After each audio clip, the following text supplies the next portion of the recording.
Okay, when searching on my desktop for everything Invention 1, I was shocked to find that about 6 years ago I made a course on how to learn Invention 1.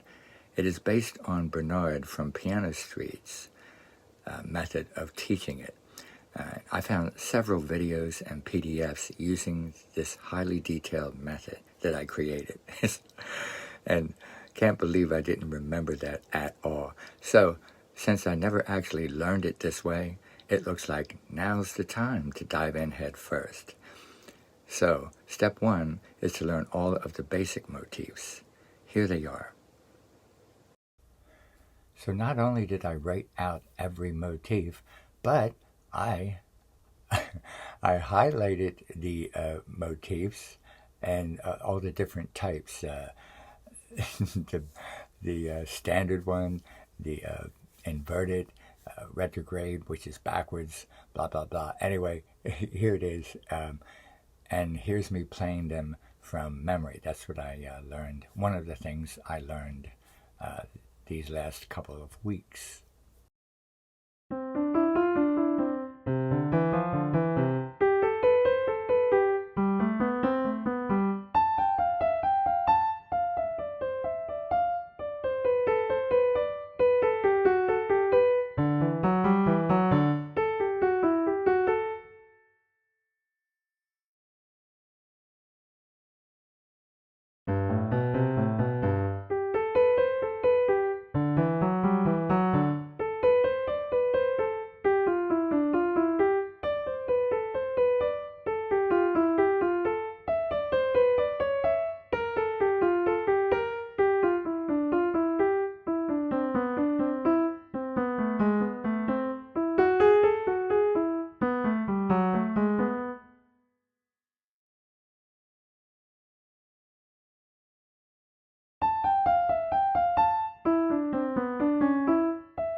Step 2 is to then start learning each voice hand separate, starting with the right hand. It doesn't matter which hand, but I start with the right, and figure out what he's trying to teach us, what Bach is trying to teach us.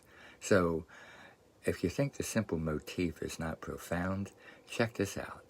I interpret the main point of the simple motif, that is the building block of the whole piece, is to drive home the fact that fifths are the most important interval in Western music.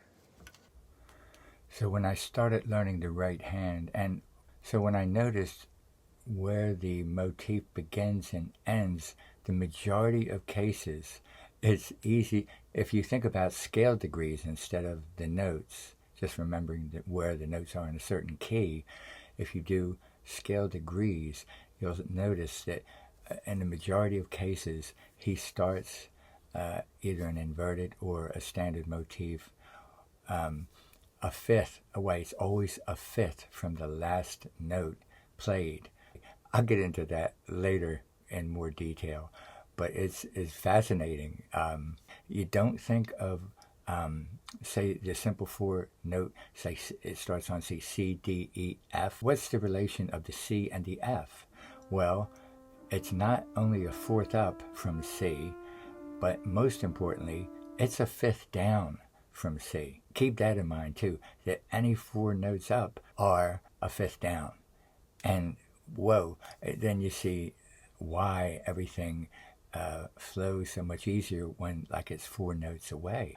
When I improvise, and if you're trying to figure out, what's going to sound good on the fly, if you pick 4 notes up or 4 notes down, it almost always sounds fine. And I think it does always sound fine in any key.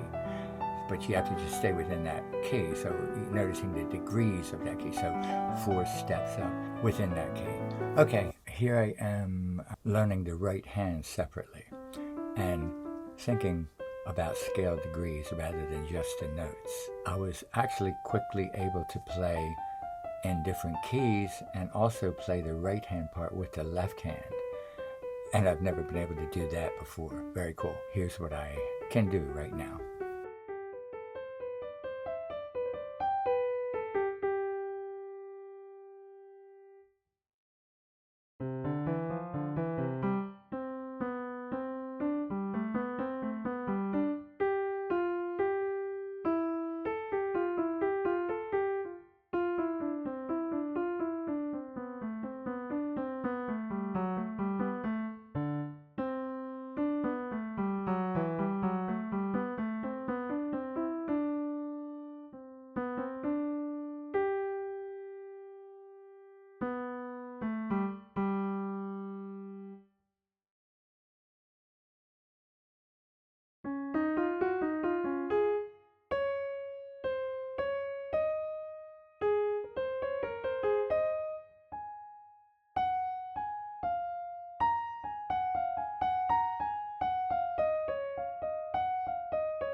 Lastly, I have cleaned up Invention 6 a little bit.